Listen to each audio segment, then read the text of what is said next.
নাহমাদুল্লাহ তাআলা ওয়া নুসাল্লি আলা রাসূলিহিল কারীম আম্মা বাদ। সংক্ষিপ্ত দুটি কথা। আমি সর্বপ্রথম অন্তর্বর্তীকালীন সরকারকে একটি ঐতিহাসিক সিদ্ধান্ত গ্রহণ করবার জন্য ধন্যবাদ জানাই। তারা বলেছেন নাকের ডগায় শত শত শহীদের লাশের গন্ধে পার হয়ে 50 বছরের সেই পুরনো কোন নিহত ব্যক্তির জন্য জাতীয় শোক দিবস পালন করার কোন অর্থ হয় না।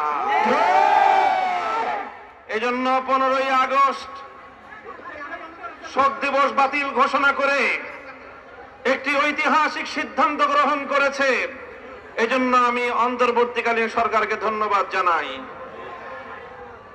আরেকটি বিষয় আমি দেশবাসীকে সতর্ক করতে চাই, হেফাজতে ইসলামের নেতা কর্মীদেরকে সতর্ক করতে চাই। ইতিমধ্যে আপনারা বিভিন্ন যোগাযোগ মাধ্যম, সামাজিক যোগাযোগ মাধ্যমে দেখেছেন পরাজিত শক্তির ফ্যাসিবাদী নেত্রী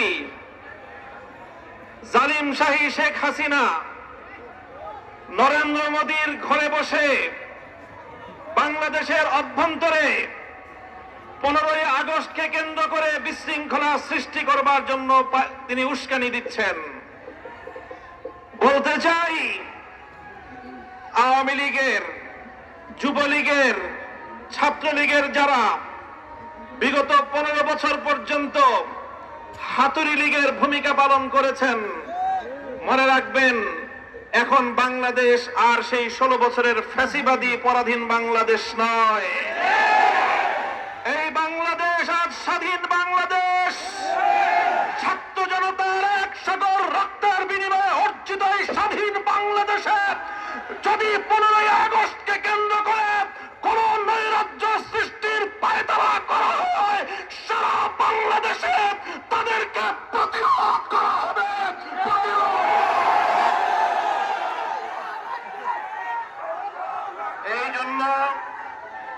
এই জন্য আমরা বৈষম্য বিরোধী ছাত্র আন্দোলনের নেতৃবৃন্দ, অন্তর্বর্তীকালীন সরকারের দায়িত্বশীলদের পাশাপাশি হেফাজতে ইসলামের নেতা কর্মীদেরকে আমি আহ্বান জানাতে চাই, আগামীকাল 15ই আগস্ট, 16ই আগস্ট এবং গোটা আগস্ট মাস জুড়ে আমাদেরকে সতর্ক থাকতে হবে।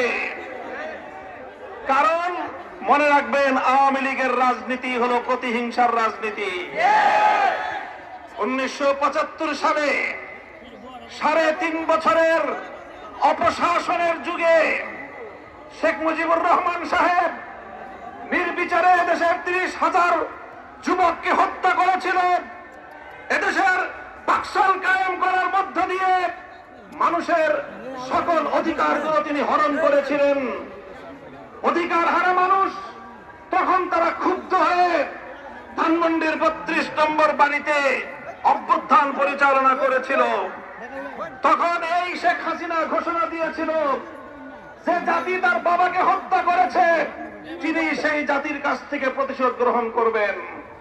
বিগত 45 বছর ধরে শেখ হাসিনা প্রতিশোধের রাজনীতি করেছেন, প্রতিশোধ নিয়েছেন আর বাংলার তাওহীদি জনতার বিরুদ্ধে, প্রতিশোধ নিয়েছেন বাংলার স্বাধীনতাকামী মুক্তিকামী জনতার বিরুদ্ধে, প্রতিশোধ নিয়েছেন বাংলাদেশের ছাত্র জনতার বিরুদ্ধে, প্রতিশোধ নিয়েছেন এদেশের হেফাজতে ইসলামের লক্ষ লক্ষ নিরপরাধ মানুষের বিরুদ্ধে। তিনি একজন খুনির নেশায় মাতাল, খুনের নেশায় মাতাল।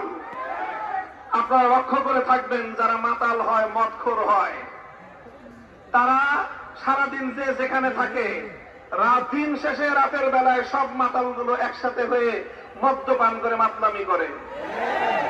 বর্তমান পৃথিবীতে বড় বড় খুনের নেশায় মাতাল আছে। 1 নম্বর বিনিয়ামিন নেতানিয়াহু, 2 নম্বর ভারতের গুজরাটের কসাই নরেন্দ্র মোদী, 3 নম্বর বাংলাদেশের বিদায়ী ফ্যাসিবাদী শেখ হাসিনা।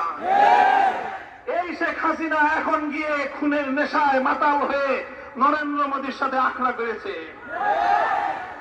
যদি সেখান থেকে বসে বাংলাদেশের স্বাধীনতার উপর কোন হস্তক্ষেপ করার চেষ্টা করা হয়, তাহলে বাংলাদেশের মাটিতে ভারতীয় দূতাবাস থাকতে পারবে না।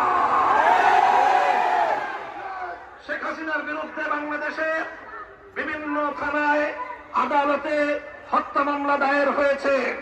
আমি আহ্বান জানাতে চাই, খুনি হাসিনাকে ধরে এনে বিচারের কাঠগড়ায় দাঁড় করাতে হবে। প্রিয় সাথী ও বন্ধুগণ, বক্তব্য শেষ। ইনশাআল্লাহ বিগত দিনে যেভাবে আমরা রক্ত দিয়েছি পিলখানায়, যেভাবে আমরা রক্ত দিয়েছি শাপলা চত্বরে, যেভাবে আমরা রক্ত দিয়েছি মোদী বিরোধী আন্দোলনে হাটহাজারীতে, যেভাবে রক্ত দিয়েছি আমরা মোদী বিরোধী আন্দোলনে ব্রাহ্মণবাড়িয়ায়, ঠিক আগামী দিনে দেশের স্বাধীনতা রক্ষার জন্য, ইসলামের হেফাজতের জন্য যদি আমার রক্ত দেওয়ার প্রয়োজন হয়, স্বাধীনতার ঝান্ডা নিয়ে রক্ত দেওয়ার জন্য প্রস্তুত থাকতে